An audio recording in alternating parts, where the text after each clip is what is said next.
Satirically Yours, Season 1, Episode 12. Cisgendered, Caucasian, plus-sized, bisexual, millennial, social justice warrior experiences brief freedom from patriarchal, homophobic, consumerist American culture while taking nature walk. At Fierce SJW was able to take a peaceful stroll in the woods uninterrupted by overprivileged, cis-white, Anglo-Saxon Christian males who mansplain, emit microaggressive, racist remarks while supporting institutional racism and rape culture by collective inaction towards common areas of equitable justice. The walk featured beautiful flowers.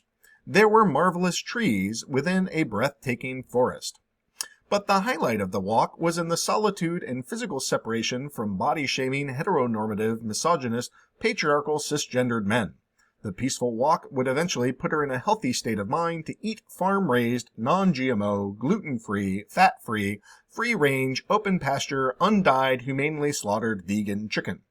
The ethically sourced meal would be especially good because the chicken was locally sourced from an organic, fair trade, certified, sustainable, carbon-neutral chicken coop made from recycled, freshly grown, unpasteurized bamboo. She listened to the nature sounds unimpeded by racially biased headphones produced by legendary misogynist, rape culture enthusiast, and physically abusive Dr. Dre, with culturally unsound, religiously intolerant marketing campaigns designed to disempower women, produced from unethical labor conditions in third world countries. All in all, it turned out to be a great day.